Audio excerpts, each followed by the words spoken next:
बिस्मिल्लाहिर्रहमानिर्रहीम। अस्सलाम वालेकुम बेटे, उम्मीद है आप सब लोग खैर वाफियत से होंगे। हम 14 एक्सरसाइजेस कर चुके हैं अपने वर्ब प्रैक्टिस फेज की।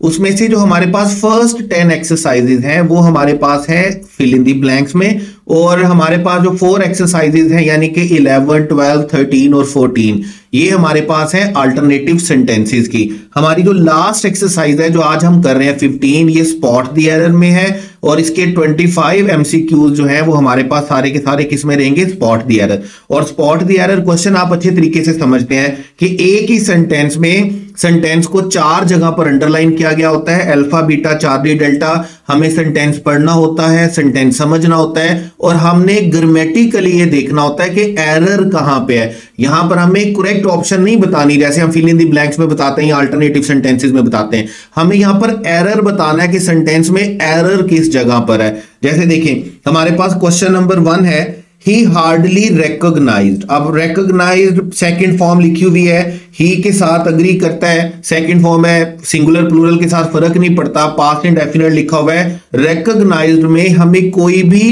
जो एरर है, मिस्टेक है या प्रॉब्लम नजर नहीं आती।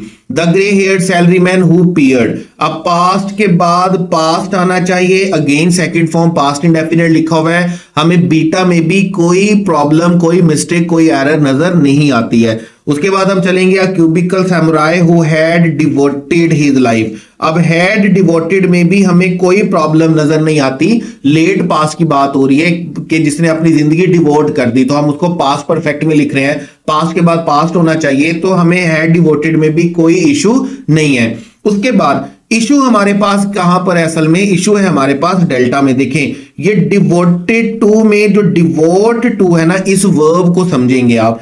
हमने जब जेरेंड पढ़ा था तो जेरेंड में हमने कुछ वर्ड्स पढ़े थे। जब आपने जेरेंड और इन्फिनेटिव का रूल पढ़े थे तो हमने जेरेंड के रूल में कुछ वर्ड्स पढ़े थे जिसमें हमने कहा था कि हम टू के बाद फर्स्ट फॉर्म नहीं लिखते, बल्कि हम टू के बाद कौन सी फॉर्म लिखते हैं, आईएनजी फॉर्म लिखते हैं। जैसे हमारे पास वर्ड्स कौन से थे, हमारे पास वर्ड्स हैं addict to, object to, commit to, averse to, devote to, fall to, take to, accustom to, with the view to, look forward to। अब ये जितने भी एक्सप्रेशन लिखे हुए हैं ये सारे आप देख रहे हैं किस पे हैं, किसके साथ हैं, टू के साथ। अब जब टू के साथ है तो हम इन्फिनेटिव में पढ़ते हैं कि टू के बाद वर्ब की कौन सी फॉर्म आनी चाहिए, फर्स्ट फॉर्म। लेकिन इन वर्ड्स को आपने अच्छे से रट्टा मारना है, याद रखना है। इन एक्सप्रेशन में, इन वर्ब्स में टू के बाद आपने फर्स्ट फॉर्म नहीं लिखनी है बल्कि जेरेंड फॉर्म लिखनी है, मतलब आईएनजी फॉर्म लिखनी है। जैसे आप कभी भी अडिक्ट टू स्मोक नहीं लिखेंगे, आप क्या लिखेंगे, अडिक्ट टू स्मोकिंग। इसी तरह यहां पर हमारे पास वर्ड लिखा हुआ है डिवोट टू। जब डिवोट टू लिखा हुआ है ना बेटे, तो डिवोट टू के बाद फर्स्ट फॉर्म नहीं आएगी, यहां पर हमारे पास कौन सी फॉर्म आएगी, यहां पर हमें टू डू को रिप्लेस करना होगा बेटे, किसके साथ, टू डूइंग के साथ। ये सेंटेंस चलेगा who had devoted his life to doing.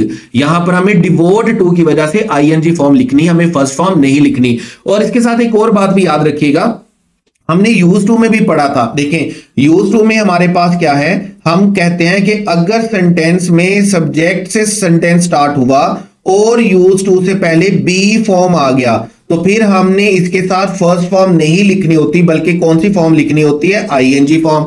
यहां पर भी हम आईएनजी फॉर्म किसके बाद लिख रहे होते हैं, टू के बाद। फिर हमने यूज टू में सेकंड रूल पढ़ा कि यूज टू में अगर सेंटेंस में यूज टू से पहले गेट या गॉट लिखा हुआ हो, यानी कि प्रेजेंट या पास्ट फॉर्म लिखी हुई हो, तो फिर हम यूज टू के बाद फर्स्ट फॉर्म नहीं लिखते बल्कि कौन सी फॉर्म लिखते हैं, आईएनजी फॉर्म। यहां पर भी हम टू के बाद कौन सी फॉर्म लिख रहे होते हैं, आईएनजी फॉर्म। तो इन वर्ड्स के अलावा ये दो जगह भी, ये दो सिचुएशंस भी, ये दो स्ट्रक्चर्स भी आप पढ़कर आए हैं जहां पर हम टू के बाद फर्स्ट फॉर्म नहीं लिखते बल्कि हम टू के बाद बेटे क्या लिखते हैं, आईएनजी लिखते हैं। तो इस सेंटेंस में हमारे पास हमारा करेक्ट ऑप्शन रहेगा डेल्टा, और डेल्टा में एरर क्या है कि डिवोटेड टू की वजह से हमें डिवोटेड टू डू नहीं लिखना बल्कि हमें क्या लिखना है, डिवोटेड टू डूइंग। ये वो एक्सप्रेशंस हैं, ये वो वर्ब्स हैं जिनमें हम टू के बाद फर्स्ट फॉर्म नहीं लिखते बल्कि हम टू के बाद क्या लिखते हैं बेटे, आईएनजी फॉर्म लिखते हैं।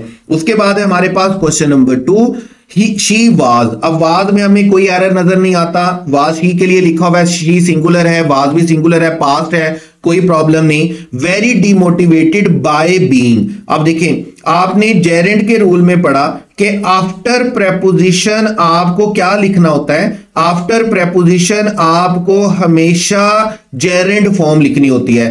तो बाय के कंप्लीमेंट में आपने क्या लिखा, बीइंग, और बीइंग चूंकि पैसिव स्ट्रक्चर होता है इसलिए बीइंग के साथ आपको क्या लिखनी है, थर्ड फॉर्म, जो कि टोल्ड लिखी हुई है। तो हमें बीटा में भी कोई प्रॉब्लम नजर नहीं आती है। उसके बाद शी हैड, जब बात पास्ट में चल रही है तो डेफिनेटली हमारा सेकंड पार्ट भी किस में रहेगा, पास्ट में।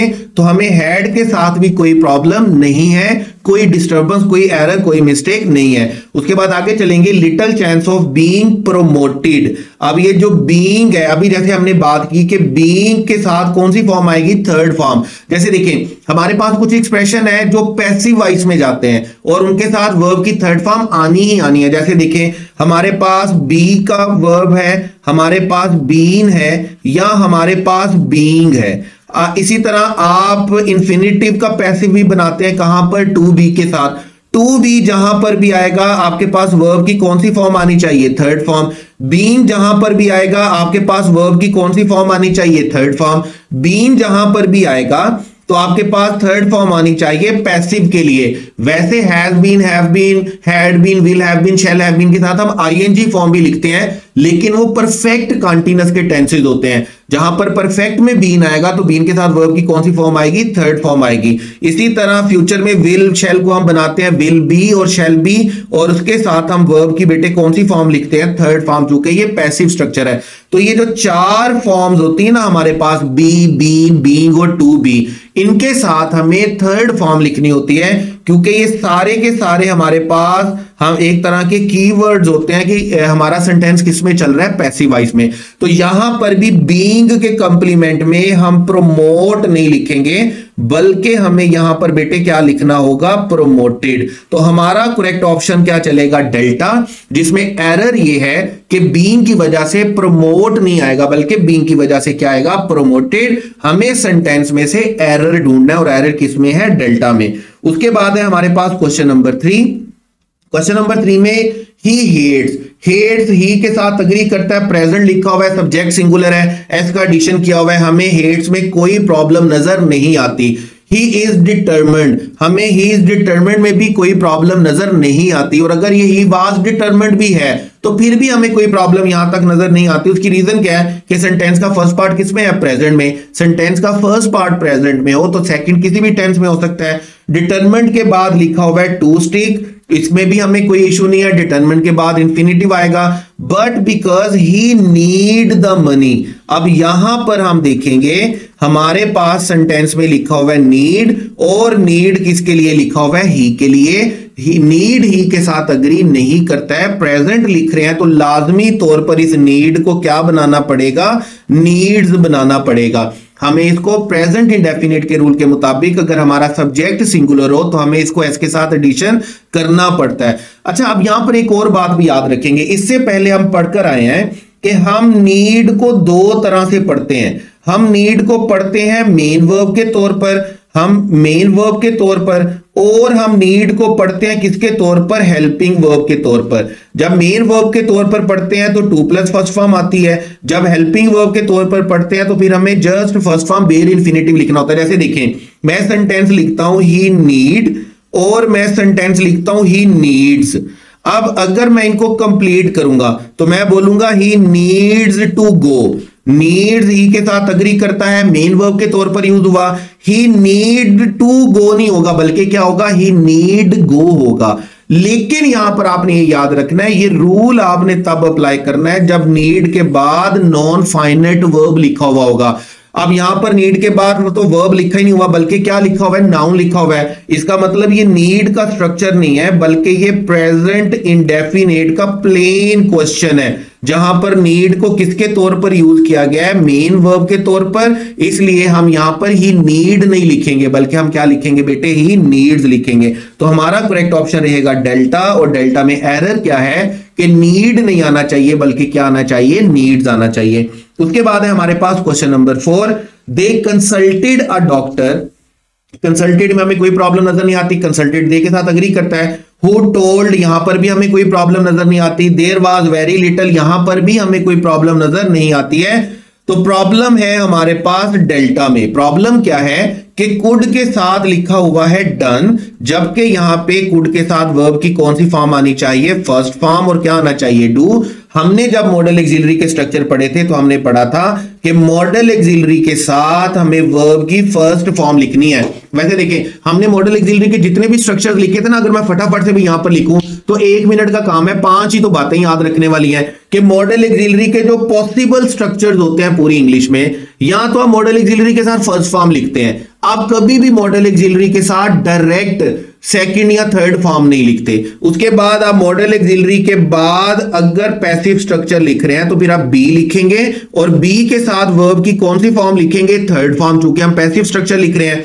फिर हम कुछ स्ट्रक्चर्स कैसे बनाते हैं कि हम कंटीन्यूअस में चले जाते हैं। हम बी के बाद फर्स्ट फॉर्म नहीं लिखते, बल्कि बी के बाद क्या लिखते हैं, आईएनजी फॉर्म लिखते हैं। ये मॉडल एक्सिलरी का यू कैन से के कंटीन्यूअस वर्जन होता है। उसके बाद हम मॉडल एक्सिलरी का परफेक्ट वर्जन कैसे बनाते हैं कि हम मॉडल एक्सिलरी के साथ हैव का एडिशन करते हैं, और यहां पर आपने याद रखना है कि आपने हैव यूज करना है, आपने कभी भी हैज या हैड यूज नहीं करना मॉडल एक्सिलरी के साथ। और हैव के साथ वर्ब की कौन सी फॉर्म लिखनी है, थर्ड फॉर्म। और अगर आप पैसिव स्ट्रक्चर लिख रहे हो तो फिर आपने हैव की जगह पर हैव बीन लिखना है, और वर्ब की कौन सी फॉर्म लिखनी है, थर्ड फॉर्म। यानी कि अगर आप मॉडल एक्सिलरी के स्ट्रक्चर्स की बात करें ना, तो मॉडल एक्सिलरी के यही 5 स्ट्रक्चर जो है वो इंग्लिश में एग्जिस्ट करते हैं। आप कभी भी मॉडल एक्सिलरी के साथ डायरेक्ट सेकंड या थर्ड फॉर्म या आईएनजी फॉर्म यूज नहीं करते हैं। तो यहां पर कुड डन की जगह पर बेटे क्या होना चाहिए, डू। तो हमारा करेक्ट ऑप्शन बेटे कौन सा चलेगा, डेल्टा, जहां पर डन को क्या बनाना पड़ेगा, डू। उसके बाद है हमारे पास क्वेश्चन नंबर 5, आई नो आई के साथ अग्री करता है, कोई प्रॉब्लम नहीं है। He is only a child but even so he should had known. अभी हमने बात की कि जब भी आप मॉडल एक्सिलरी लिखेंगे, आपको मॉडल एक्सिलरी के साथ कभी भी हैज नहीं लिखना, आपको कभी भी हैड नहीं लिखना, बल्कि आपको क्या लिखना है, हैव, और साथ कौन सी फॉर्म लिखनी है, थर्ड फॉर्म। यहां पे थर्ड फॉर्म तो लिखी हुई है, लेकिन हैड अग्री नहीं करता किसके साथ, शुड के साथ। ये शुड हैड नोन की जगह पर बेटे क्या होना चाहिए, शुड हैव नोन। तो हमारा करेक्ट ऑप्शन क्या चलेगा, बीटा। यहां पर शुड हैड नोन की जगह पर क्या होना चाहिए, शुड हैव नोन। और यहां से आगे हमें सेंटेंस भी पढ़ने की जरूरत नहीं है, क्योंकि हमारी रिक्वायरमेंट है कि हमने एक ऑप्शन जो गलत है वो पॉइंट आउट करनी है, और वो हमें बीटा मिल गई है। उसके बाद है हमारे पास question number 6, I wish I के साथ अग्री करता है, प्रेजेंट में है, तो प्रेजेंट की विश को हम पास्ट में लिखते हैं, इसलिए यू न्यू लिखा हुआ है, कोई प्रॉब्लम नहीं है। आप विश के स्ट्रक्चर को जहन में रखेंगे कि अगर विश प्रेजेंट टाइम के लिए लिखा हुआ होता है तो हम उसे पास्ट इंडेफिनिट में लिखते हैं, और अगर विश फ्यूचर में लिखा हुआ होता है तो फिर हम इसे करते हैं वुड प्लस फर्स्ट फॉर्म के साथ। और ऐसा कब होता है, जब सेंटेंस में विश का वर्ड हो, और हमें सेंटेंस में सबसे पहले कोई टाइम पॉइंट आउट करना है। अगर पास्ट लिखा हुआ है तो फिर आप हैड के साथ थर्ड फॉर्म यानी कि पास्ट परफेक्ट लिखेंगे, या आप would have plus third form लिखेंगे। ये हमारे पास 3 टाइम के स्ट्रक्चर बनते हैं विश के साथ। तो चूंकि विश प्रेजेंट टाइम की है, आई विश, इसलिए हमने उसको पास्ट में लिखा, तो हमें कोई प्रॉब्लम नहीं है। Before I was an insomniac, I was के साथ भी हमें कोई प्रॉब्लम नहीं। और ये बड़ा अच्छा वर्ड है, इसको मैं थोड़ा सा आपको बता दूं। आपको वैसे बायो के स्टूडेंट्स हैं, आपको पता होगा कि इंसोम्निया इसको हम क्या बोलते हैं, स्लीप डिसऑर्डर को। और स्लीप डिसऑर्डर का मतलब क्या होता है, ये वो लोग होते हैं, इंसोम्निया वो डिसऑर्डर है जिसमें नींद नहीं आती है, जिसमें आपका स्लीप डिसऑर्डर होता है, जिसमें आप एक प्रॉपर नींद नहीं ले सकते। ठीक है, खुशकिस्मत लोग होते हैं वैसे नींद नहीं आती। हमसे पूछे, हमें तो हमारी नींद जाती नहीं है, खत्म ही नहीं होती, हम कोई काम भी कर लें। बहरहाल, because I used to being, अब यूज्ड टू आ गया तो यूज्ड टू के साथ वर्ब की कौन सी फॉर्म आनी चाहिए बेटे, फर्स्ट फॉर्म। क्योंकि ना तो यहां पर यूज टू से पहले बी फॉर्म दी हुई है, ना यूज टू से पहले गेट और गॉट लिखा हुआ है। अगर हमारा सेंटेंस सब्जेक्ट से स्टार्ट हो रहा होता है और यूज टू से पहले बी फॉर्म लिखी होती है, यहां गेट गॉट लिखा होता है, तो हम दोनों सूरतों में आईएनजी फॉर्म यूज करते हैं। यहां पर दोनों नहीं है तो हम इस बीइंग को क्या बनाएंगे, बी। ये sentence I use to being नहीं होगा, बल्कि क्या होगा, आई यूज टू बी। हां, अगर ये सेंटेंस होता आई वाज यूज्ड टू, तो फिर हम इसको I was used to being लिखते। या ये होता आई गॉट यूज्ड टू, तो फिर हम गॉट की वजह से भी क्या लिखते बेटे, बीइंग लिखते। लेकिन अभी यहां पे ना तो वाज है ना गॉट है, इसलिए हम यहां पे बीइंग नहीं लिखेंगे, बल्कि क्या लिखेंगे, बी लिखेंगे। सेंटेंस चलेगा I use to be. Correct option आपके पास बेटे कौन सा चलेगा, करेक्ट ऑप्शन इज डेल्टा। उसके बाद है हमारे पास question number 7, When I saw। अब देखिए, जब आपके पास when आ जाता है ना, तो आपने याद रखना है कि when या तो आफ्टर बिफोर के लिए यूज होता है या साइमल्टेनियस एक्शन के लिए यूज होता है। आफ्टर बिफोर का मतलब क्या है कि फिर हमें एक परफेक्ट लिखना होता है, एक इंडेफिनेट लिखना होता है। और साइमल्टेनियस एक्शन का मतलब क्या है कि हमें कंटीन्यूअस लिखना होता है। जैसे भी देखें, when I saw में कोई प्रॉब्लम नहीं, when I saw the dress I knew, past के बाद पास्ट लिखा हुआ है कोई प्रॉब्लम नहीं है, फिर पास्ट लिखा हुआ है कोई प्रॉब्लम नहीं है। What I had looked for, जब आप लिखेंगे ना what I had looked for, तो पूरे के पूरे सेंटेंस का स्ट्रक्चर डिस्टर्ब हो जाता है। मतलब आप कैसे लिखेंगे, when I saw the dress, जब मैंने ड्रेस देखा तो I knew it was exactly, मैं जानता था कि ये वही है what I had looked for, जिसको मैं देख चुका था, या जिसको मैं, मतलब कि जब आप look for लिखते हैं तो इसका मतलब होता है तलाश करना। तो जब आप तलाश कर चुके हैं तो फिर आप सेंटेंस का स्ट्रक्चर किसी और तरह से बनाएंगे। अभी यहाँ पे एक्चुअल में क्या होना चाहिए, यहां पर हैड लुक्ड को हमें रिप्लेस करना होगा what I was looking for. What I was looking for का मतलब क्या होगा कि जिसको मैं तलाश कर रहा था, जिसकी मैं तलाश में था, जिसकी मैं सर्च में था। तो यहां पर आपके पास करेक्ट ऑप्शन बेटे होगा डेल्टा। और डेल्टा में एरर क्या है कि हैड लुक्ड की जगह पर आपको क्या लिखना है, वाज लुकिंग फॉर। इसके बाद हमारे पास है question number 8, I borrowed. Borrowed past indefinite लिखा हुआ है, आई के साथ अग्री करता है, पास्ट है, सेकंड फॉर्म है, कोई एरर नहीं है। A book from the library last week, I have not returned it। have not present perfect लिखा हुआ है, थर्ड फॉर्म लिखी हुई है, कोई एरर नहीं है। It because I do not finished.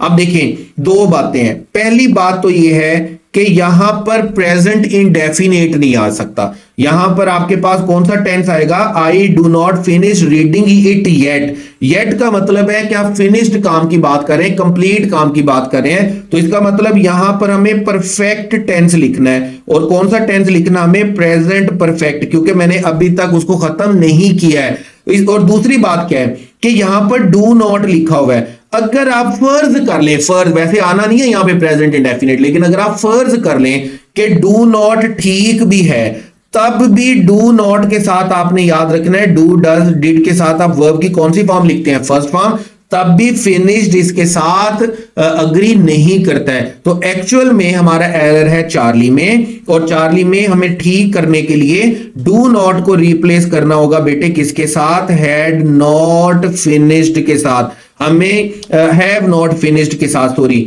हमें यहां पर प्रेजेंट परफेक्ट टेंस चाहिए, हमें यहां पर प्रेजेंट इंडेफिनिट टेंस नहीं चाहिए। तो एरर है चार्ली में, डू नॉट रिप्लेस होगा हैव नॉट फिनिश्ड के साथ। उसके बाद है हमारे पास question number 9, we had hoped that Andrew would arrive on time, but after we waited for almost 3 hours, he still did not turn up। अब देखिए हमारा सेंटेंस कैसे चलेगा, we had hoped, अब हैड के साथ थर्ड फॉर्म लिखी हुई है, कोई प्रॉब्लम नहीं है। उसके बाद dead Andrew would arrive, would के साथ फर्स्ट फॉर्म लिखी हुई है, कोई प्रॉब्लम नहीं, और वैसे भी पास्ट के बाद वुड ही आएगा, तो हमें कोई इशू नहीं है वुड अराइव के साथ। बट आफ्टर हमारा कीवर्ड क्या रहेगा, हमारा कीवर्ड बेटे हमारे पास रहेगा आफ्टर। और मैंने आपको क्या बोला था, दो वर्ड को याद रखिएगा, एक आफ्टर को और एक बिफोर को। आपने आफ्टर के बाद परफेक्ट टेंस लिखना होता है और आपने बिफोर से पहले परफेक्ट टेंस लिखना होता है। तो यहां पर आफ्टर वी वेटेड नहीं आएगा, बल्कि यहां पर आपके पास क्या आएगा, आफ्टर वी हैड वेटेड। ये मैं आपको पहले भी बता चुका हूं कि इसको आपने मिस नहीं करना, कंफ्यूज नहीं करना, मिक्स अप नहीं करना कि आफ्टर के बाद कौन सा टेंस आएगा, परफेक्ट। वो प्रेजेंट परफेक्ट हो सकता है, वो पास्ट परफेक्ट हो सकता है, फ्यूचर परफेक्ट हो सकता है, लेकिन टेंस परफेक्ट आएगा। इसी तरह बिफोर से पहले कौन सा टेंस आएगा, परफेक्ट आएगा।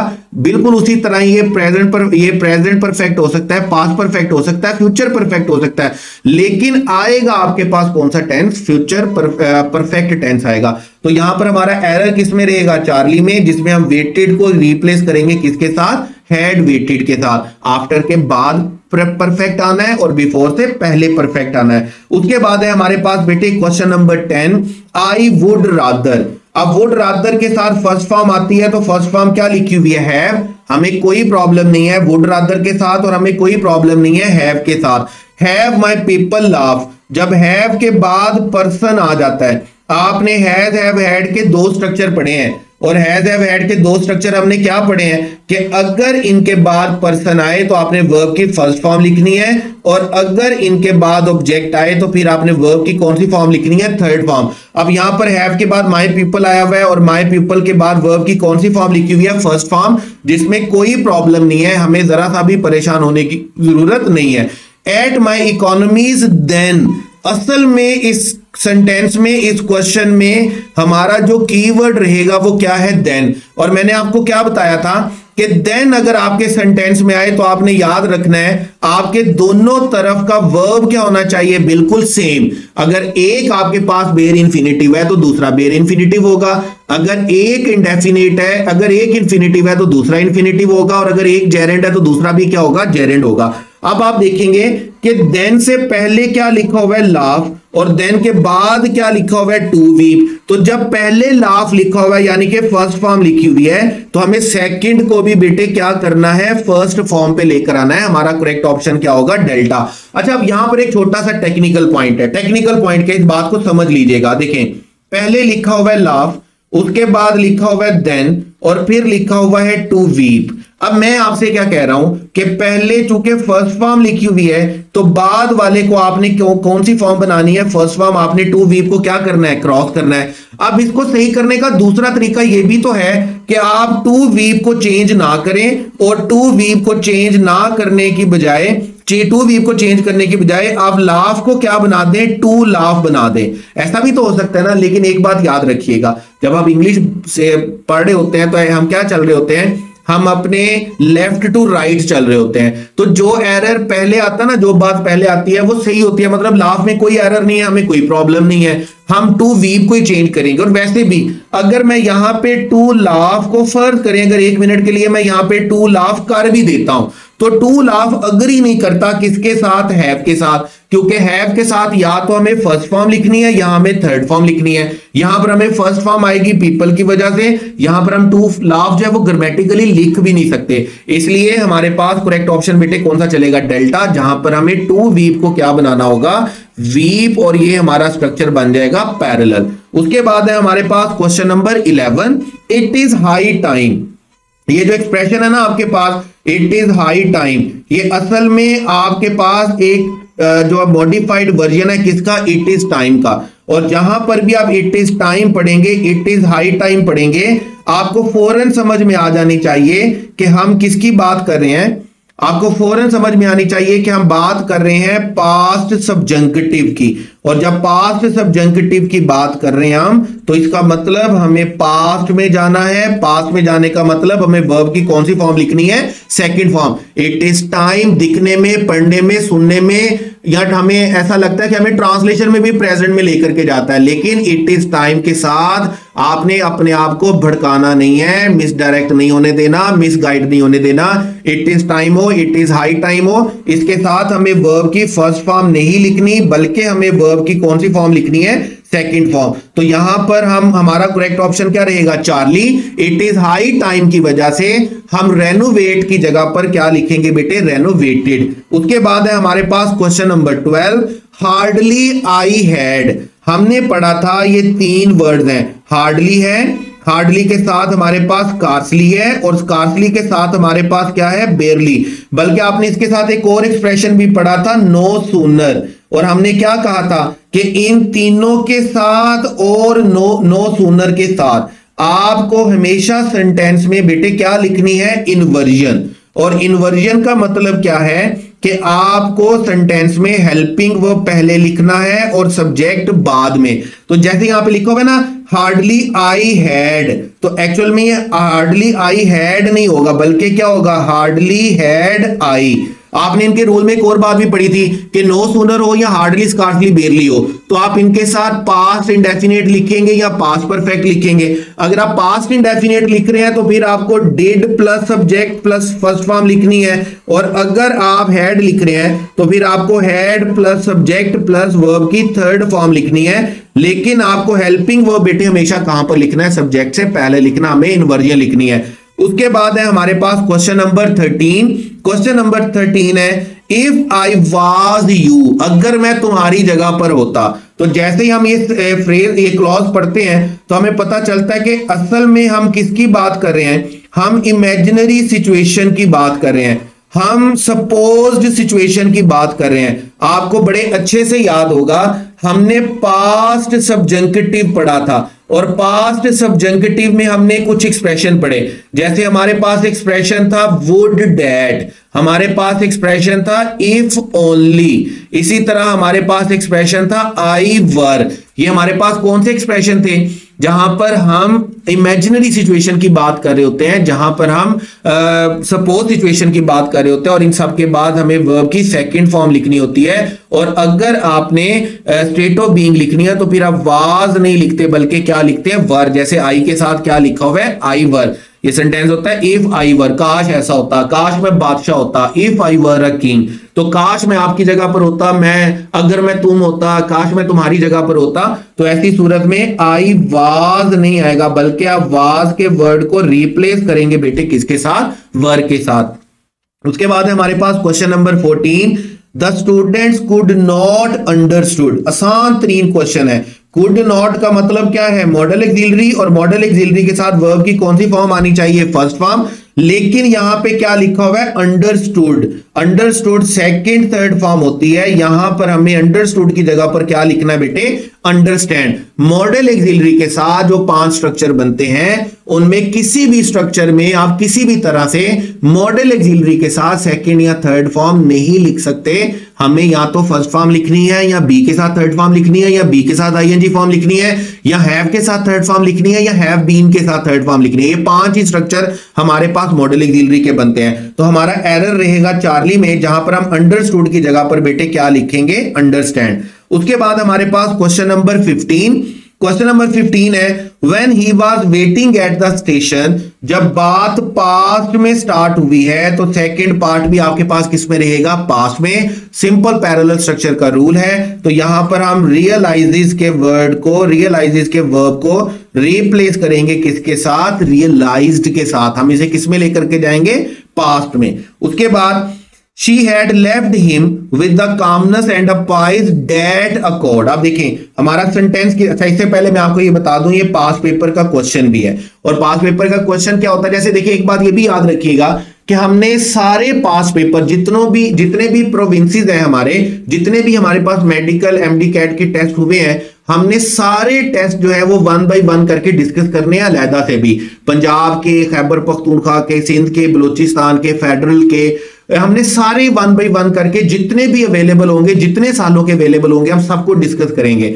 लेकिन मैं क्या करता हूं कि गाहे बगाहे अपने टेस्ट में, अपनी प्रैक्टिस एक्सरसाइज में, अपनी डिस्कशन में, अपनी एग्जांपल्स में मैं पास पेपर के क्वेश्चंस को शामिल करता रहता हूं। पास पेपर के क्वेश्चन को शामिल करने से क्या होता है कि एक तो बच्चों को यह अंदाजा रहता है कि पेपर का डिफिकल्टी लेवल क्या है। दूसरा, जब आप एक्सरसाइज सोल्व करते करते साथ पास पेपर का क्वेश्चन सोल्व करते हैं ना, और आपको बाद में पता चलता है कि यार ये पास पेपर का क्वेश्चन था और ये तो मैंने फौरन से सोल्व कर लिया, तो बड़ा आसान था। तो इससे आपके कॉन्फिडेंस को बूस्ट मिलता है, आपका कॉन्फिडेंस को कुशन मिलता है, आपके कॉन्फिडेंस में जो है वो आपका कॉन्फिडेंस बढ़ता है। और आपका क्या होता है कि आपको पता चलता है हाँ यार ये डिफिकल्टी लेवल है, और पास पेपर के क्वेश्चन इस तरह के होते हैं, मैं कर लूंगा इंशाल्लाह ताला। तो कॉन्फिडेंस बूस्टिंग के लिए, उसके बाद डिफिकल्टी लेवल को समझने के लिए गाहे बगाहे मैं दरमियान में क्या करता रहता हूं, पास पेपर के क्वेश्चन शामिल करता रहता हूं। लेकिन मेरी बात वही है, आपने याद रखनी है कि हमने पास पेपर के क्वेश्चन को अलहदा से सारे सूबों के क्वेश्चन को जो हमारे पास पेपर के क्वेश्चन है 1 by 1 करके डिस्कस करना है। उसके बाद चलेंगे, she had left him with the calmness and a price. जब आपने बात पास्ट से स्टार्ट की है तो आप प्रेजेंट नहीं लिख सकते, आप अकॉर्ड नहीं लिखेंगे बेटे, आपको क्या लिखना होगा, अकॉर्डेड। आपको बात अगर पास में स्टार्ट हुई है तो आगे भी किस में चलेगी, पास में। सिंपल पैरेलल स्ट्रक्चर का रूल है। उसके बाद हमारे पास चलेंगे question number 17, when the unpopular leader arrived. जब अनपॉपुलर लीडर पहुंचा, जब वहां पर आया, डेमोन्स्ट्रेटर्स हैड थ्रोन। अब देखिए हैड थ्रोन यानी कि कौन सा टेंस बना हमारे पास, पास्ट परफेक्ट। हम व्हेन के साथ या तो साइमल्टेनियस एक्शन लिखते हैं,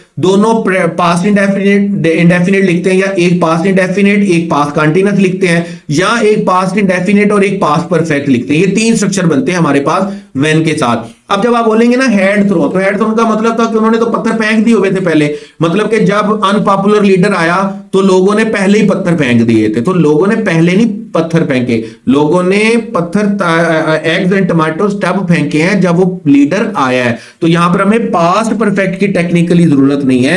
यहां पर हम थ्रू की जगह पर क्या लिखें, थ्रू, हैड थ्रोन की जगह पर बेटे क्या लिखेंगे, थ्रू लिखेंगे। और मजे की बात यह है कि ये भी आपके पास्ट पेपर्स में से है। उसके बाद है हमारे पास, a doctor told me to go home. अब देखिए बात किससे स्टार्ट हो रही है, पास्ट से।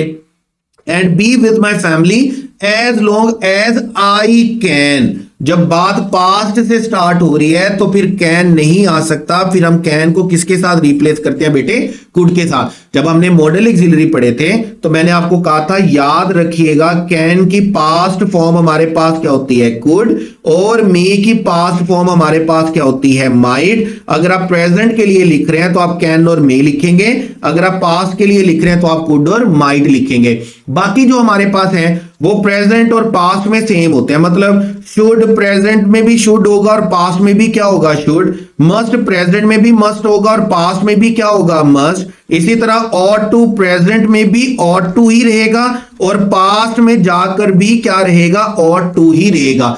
कैन को आप पास्ट के लिए नहीं लिख सकते, कैन को रिप्लेस करना होगा कुड के साथ, और मे को आप नहीं रिप्लेस कर सकते, मे को करना होगा किसके साथ बेटे, माइट के साथ। उसके बाद हमारे पास क्वेश्चन चलेगा, question number 19, I would end up with my family at the country poor farm if I had. अब देखें यहां पर लिखा हुआ है आई वुड एंड अप। वैसे जब आप इसकी क्लिप फॉर्म कंट्रैक्शन लिखते हैं तो इसके 2 मतलब होते हैं। एक तो ये आई वुड भी हो सकता है और दूसरा ये आई हैड भी हो सकता है। लेकिन अगर ये आई हैड होता तो थर्ड फॉर्म आती साथ, एंड ना लिखा हुआ होता, क्या लिखा हुआ होता, एंडेड। अब फर्स्ट फॉर्म आने का मतलब क्या है, एंड आने का मतलब क्या है कि ये आई हैड नहीं लिखा हुआ बल्कि क्या लिखा हुआ है, आई वुड लिखा हुआ है। तो जब आपके पास वुड प्लस फर्स्ट फॉर्म लिखी हुई होती है तो इसका मतलब इफ क्लॉज आपके पास किस में होनी चाहिए, पास्ट इंडेफिनिट में। तो यहां पर आप इफ के बाद हैड ट्राइड नहीं लिखेंगे बल्कि आपको क्या लिखना है, ट्राइड।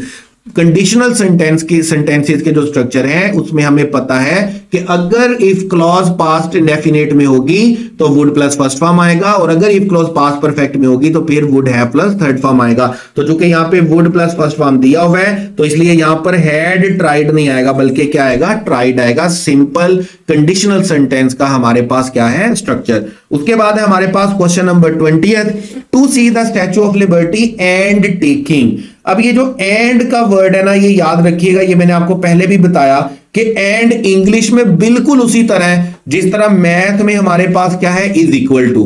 दोनों तरफ की वैल्यूज क्या होनी चाहिए, बराबर। देखें आप जब लिखते हैं मैथ में तो 2 इज इक्वल टू 2 ही होता है, x is equal to x ही होता है। दोनों तरफ की वैल्यू सेम रहनी चाहिए। तो अब जैसे यहां पर पहले इंफिनिटिव लिखा हुआ है लेकिन बाद में क्या लिखा हुआ है, जेरेंड। तो हम इस जेरेंड को क्या बनाएंगे, हम इस जेरेंड को बनाएंगे इंफिनिटिव और हमारा स्ट्रक्चर क्या बन जाएगा, पैरेलल।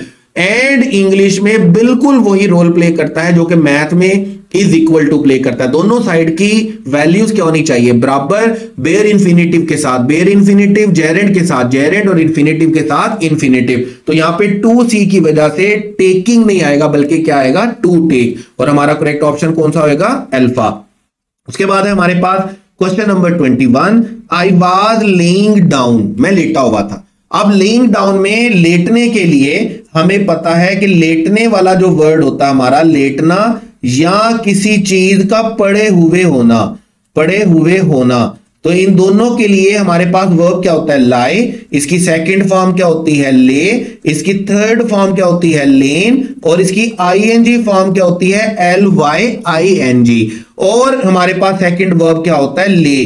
ले का मतलब हमारे पास क्या होता है, किसी चीज का किसी जगह पर रखना, किसी चीज को किसी जगह पर रखना। इसको हम क्या बोलते हैं, किसी चीज को किसी जगह पर रखना, इसको हम क्या बोलेंगे, ले। और ले की सेकंड फॉर्म हमारे पास क्या होती है, लेन। थर्ड फॉर्म हमारे पास क्या होती है, लेन। और आईएनजी में LAYING। तो टेक्निकली ले, लेन, लेन, लेइंग हमारे पास क्या होता है, ये ट्रांजिटिव वर्ब होता है, जिसमें हमारे पास सेंटेंस में वर्ब सब्जेक्ट भी मौजूद होता है वर्ब के लिए और ऑब्जेक्ट भी मौजूद होता है। इसका मतलब, ले का मतलब होता है किसी चीज को किसी दूसरी जगह पर रखना। और इसका एक और मतलब भी होता है मुर्गी का अंडा देना, उसके लिए भी हम ले का वर्ड यूज करते हैं। अब यहां पर हमारे पास है आई वाज लेइंग। अब ये जो लेइंग है ना, LAYING, ये आईएनजी फॉर्म लिखी हुई है ले की, लेकिन यहां पर हमें लेटने वाली चाहिए। तो टेक्निकली हमारा एरर क्या होगा बेटा, हम LAYING की जगह पर क्या लिखेंगे, LYING।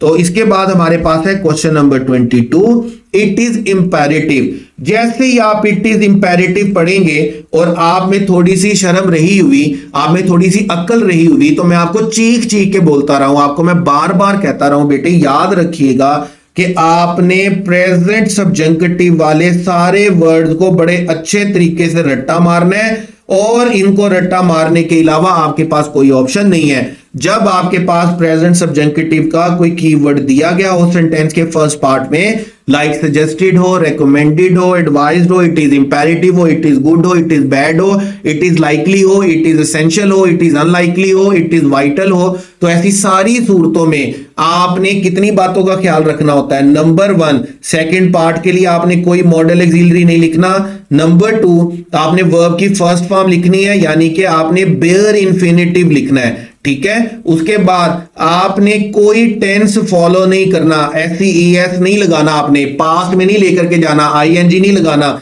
और नंबर 4, अगर वो पैसिव हुआ तो बी के साथ वर्ब की कौन सी फॉर्म आएगी, थर्ड फॉर्म आएगी। ये 4 बातें आपको ख्याल रखनी है, लेकिन ये बातें तब आपने ख्याल रखनी है जब आप उन वर्ड्स को रट्टा मारेंगे और आपको पता हो, जैसे ही इट इज इंपेरेटिव आए आपको फौरन पता होना चाहिए कि ये प्रेजेंट सब्जंक्टिव है। तो यहां पर स्टूडेंट मेंटेन्स नहीं होगा, बल्कि हमें जस्ट बेयर इन्फिनिटिव लिखना होता है, कोई टेंस फॉलो नहीं करना होता। तो यहां पर मेंटेन्स नहीं आएगा, बल्कि क्या आएगा, मेंटेन आएगा। उसके बाद हमारे पास question 23, he lived to rise.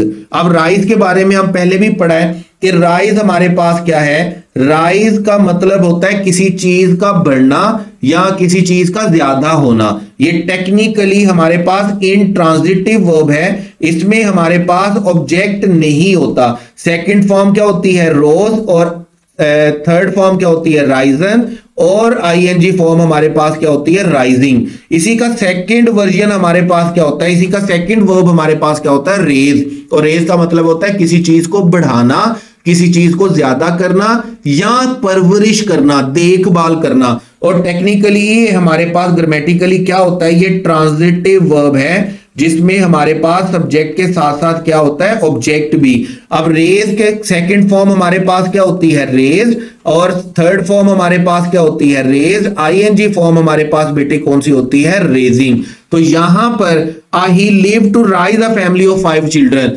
वो 5 बच्चों के खानदान की परवरिश करने के लिए जिंदा रहा। तो यहां पर परवरिश करने के लिए राइज का वर्ड यूज नहीं होगा, देखभाल करने के लिए राइज का वर्ड यूज नहीं होगा, बल्कि कौन सा वर्ड यूज होगा, रेज का। तो यहां पर हम ही लिव टू राइज की जगह पर क्या करेंगे, ही लिव टू रेज। उसके बाद है हमारे पास क्वेश्चन 24, और क्वेश्चन 24 हमारे पास चलता है, ही सीम्ड टू लेबर। सीम कोई प्रॉब्लम नजर नहीं आती, सेकंड फॉर्म लिखी हुई है, पास्ट है, कोई प्रॉब्लम नहीं। टू लेबर, सीम के कंप्लीमेंट में इंफिनिटिव लिखा हुआ है, कोई प्रॉब्लम नहीं है। टू अंडरस्टैंड, कोई प्रॉब्लम नहीं है। व्हाट हैपेंड, अब देखिए जब आपने एक पास्ट इंडेफिनिट लिख दिया तो जो काम उससे पहले हुआ है जैसे देखिए, मैं कहता हूं मैं जानता हूं जो उसने कहा, और अब अगर इसी बात को मैं पास्ट में लेकर के जाऊं, जैसे अगर मैं बोलूं I knew what he said. अब ये टेक्निकली ये सेंटेंस इस तरह नहीं होगा। टेक्निकली ये सेंटेंस कैसे होगा? आई न्यू, जब मैंने पास्ट में लेकर के जा रहा हूं कि मैं जानता था, व्हाट ही हैड सेड, जो उसने कहा, क्योंकि मेरे जानने से पहले ये एक्शन टेक प्लेस हो चुका। तो यहां पर मैं सेड की जगह पर बेटे क्या लिखूंगा? मैं सेड की जगह पर लिखूंगा हैड सेड। इसी तरह यहां पर क्या होगा? He seem to labour to understand what happened नहीं होगा, बल्कि आपके पास क्या होगा? What had happened. जब आपके पास दो पास्ट होंगे, एक पास्ट इंडेफिनेट में रहेगा नियर पास्ट, और दूसरे को आपको लेकर के जाना पड़ेगा फार पास्ट, लेट पास्ट, यानी कि पास्ट परफेक्ट में। और इसके बाद हमारे पास लास्ट क्वेश्चन है आज के लिए, what is meant by birth rate and death rate and how do they effect the population. अब देखें, यहां से हमारा जो आखिरी क्वेश्चन है 25, यहां से हम अपने वर्ब को खत्म कर रहे हैं और नया फड्डा स्टार्ट कर रहे हैं। वर्ब के बाद हमारा second part of speech nouns को, और नाउन को कैसे स्टार्ट करेंगे? देखें, इफेक्ट हमारे पास दो वर्ड्स होते हैं, एक होता है EFFECT और एक होता है AFFECT। आप बचपन से दो वर्ड्स पढ़ते आ रहे हैं, आपने पढ़ा ADVISE और आपने पढ़ा ADVICE। अब इनमें से SE हमारे पास क्या है? वर्ब, और CE हमारे पास क्या है? नाउन। यानी कि अगर हमें सेंटेंस में सब्जेक्ट या ऑब्जेक्ट के तौर पर यूज करना होगा तो फिर हम किसको यूज करेंगे? ADVICE को। और अगर हमें एक्शन स्टेट ऑफ बीइंग के लिए यूज करना होगा तो फिर हम किसे यूज करेंगे? ADVISE को। हम ये पढ़ेंगे कि वर्ब क्या होता है, वर्ब तो हम पढ़ चुके हैं, हम ये पढ़ेंगे कि नाउन क्या होता है और एक नाउन वर्ब से डिफरेंट कैसे होता है, नाउन की काइंड्स क्या है, ये सारी बात हम स्टार्ट करेंगे यहां से। लेकिन यहां पर जो बात हो रही है, यहां पर EFFECT नहीं आएगा, क्योंकि ये क्या होता है? हमारे पास नाउन होता है। हमें यहां पर नाउन नहीं चाहिए, हमें यहां पर वर्ब चाहिए, और वर्ब के स्पेलिंग हमारे पास क्या होते हैं? AFFECT। यहां पर अल्हम्दुलिल्लाह सुम्मा अल्हम्दुलिल्लाह बड़े अच्छे तरीके से हमारा वर्ब खत्म होता है, और इंशाअल्लाह ताला इसके बाद हम अल्लाह का नाम लेकर शुरू करेंगे अपना second part of speech, that is noun. उम्मीद है कि वर्ब का सफर जो है वो आपके साथ बड़ा अच्छा रहा होगा, आपका बड़ा अच्छा रहा होगा, बहुत कुछ सीखने को मिला होगा। और अगर कोई भी बात, फिर भी कोई बात प्रॉब्लम है, कोई क्वेश्चन पूछना है, तो मैं आपको हमेशा से बेटों और बेटियों को कहता हूं कि आई एम अवेलेबल। आप किसी टाइम भी कोई भी क्वेश्चन पूछ सकते हैं। I am available, I am open for all of you. और इसके बाद हमारा second part of speech start होने जा रहा है, दैट इज नाउन। ये सफर इसी तरह हमारा इंशाअल्लाह ताला जारी रहेगा। और कब तक जारी रहेगा हमारा सफर? इंशाअल्लाह ताला ये हमारा सफर आपकी कामयाबी तक जारी रहेगा। साथ रहिएगा, बने रहिएगा।